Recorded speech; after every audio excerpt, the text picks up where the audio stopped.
head. Now I can his head, because the shaving of the head was another way in antiquity of one mourning the loss of a loved one. And so they would tear their robe and shave their head and sit in sackcloth and ashes and throw dust over one's soul as expressing deep hurt and mourning. Then the text says he fell down to the ground. You got to understand, after as losing as much as he lost, you would understand why he would fall. I mean, after receiving the news that he had lost all of his cattle, after receiving the news that he had lost all of his oxen and his sheep and all of his money, he had lost his credibility in the community, he had lost all 10 of his children at the same time, and then a few verses later he would lose the most important and vital thing in his life, and that was the confidence of his wife. I can understand a man falling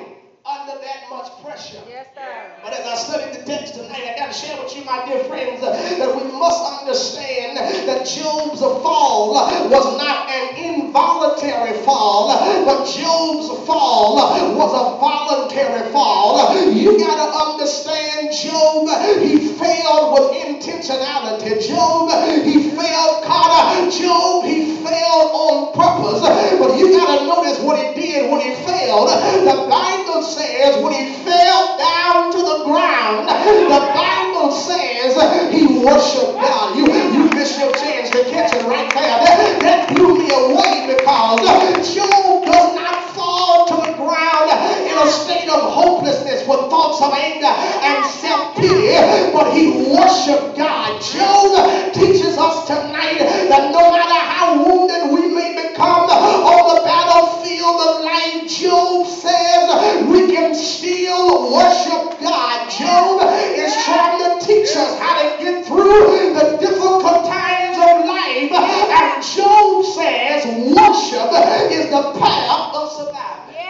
Perhaps somebody here tonight, we're like Job. We're wounded by trouble of life. We're wounded by depression. Perhaps tonight, we're like Job. We're wounded by loneliness. Perhaps tonight, we're like Job. We're wounded by a family issue. We're wounded by a financial problem.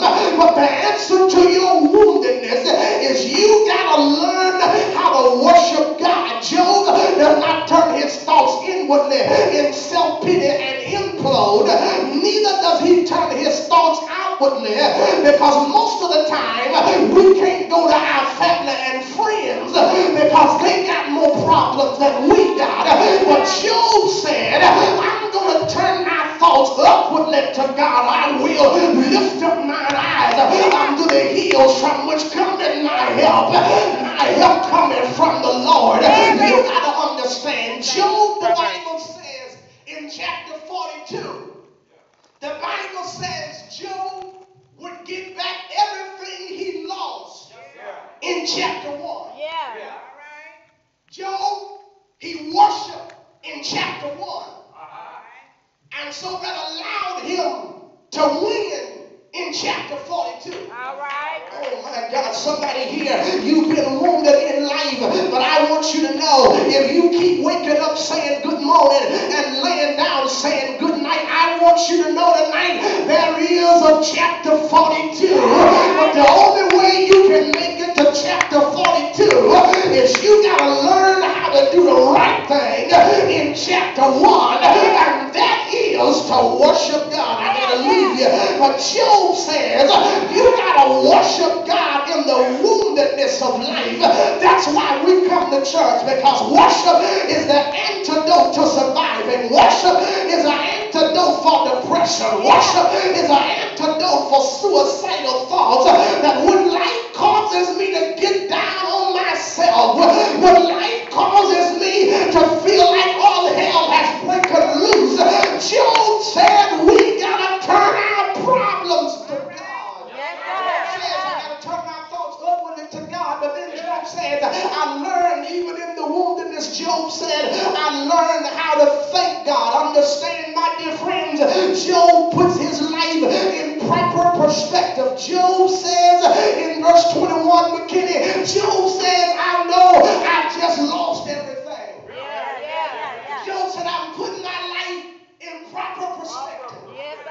Job said, I know everything is gone. He said, but I'm really just back to break even.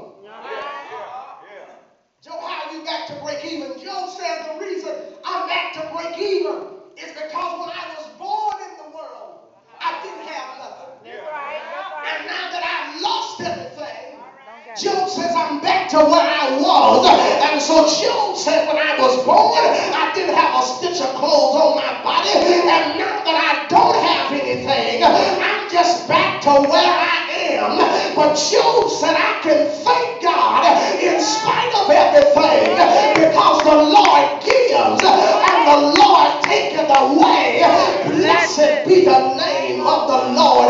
Job speaks well of God. Job said I cannot worship God. I cannot thank God and be mad at God at the same time. And so Job said, I'm making up in my mind, I'm just going to worship God. That's how you can get through your problem tonight. That's how you can get through your situation. You just got to learn how to give God praise because your situation, it could be worse. Somebody said, I complained about having no shoes, but I looked around and saw a man that had no feet, so it could be worse. Job said, I learned how to thank God. Because the Bible says you got to carry on joy. When you fall into divers temptation, because the trying of your faith working patience. Job said, I learned how to turn my thoughts upward into God. Job says, I learned how to thank God. But then watch this, I'm gone. Thank y'all for letting me share with you tonight. Job said, I learned how to trust God. Because the Bible says in chapter 13, verse 15, Job said, though he slay me, yet will I trust him. The Bible says Job was surrounded by all of his friends, sitting in sackcloth and ashes. The Bible says his wealth had failed. Boils began to take over his whole body. The Bible says in chapter 13, verse 15, Job said, though he slay me, yet will I trust him. Boils all over his body, from the crown of his head to the sole of his feet. Wife has already lost confidence in him. She said, you keep on holding up your integrity in that old God of yours, you might as well curse him and die. The Bible says he lost all 10 of his children, all 10 caskets at the same time. All of his friends are now sitting around him, trying to figure out, Job, what did you do? Chapter number 3 of the book of Job, and look at him, Job. Tell us, man, what did you do? Something had to happen for you to be experiencing what you're going through right now. Job, where you boys, man? Just tell us. What happened for all of this to be going on right now? Job, 10 chapters. Job, a dialogue, the back and forth. Man, ain't done nothing. They talking back and forth. But right around chapter number 13, Job finally talks and said, listen, I know. I've lost everything. Job said, I know where I am right now. But Job said, though he slay me, yet will I trust him. The story of Job does not only revisit the age-old question of why bad things happen to good people, but the story of Job revisits that question of can God be trusted when he allows the worst to happen in your life. Though he slay me, though he kills me, Job said, yet will I trust him. I want to ask you tonight, I'm done, I'm in my seat, but I want to ask you tonight, can you trust God? Even when God allows the worst to happen.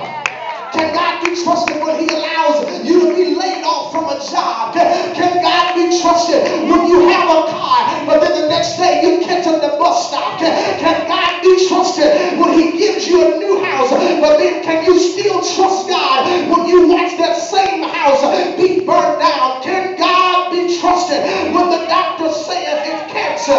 There's tension in the text. There's an old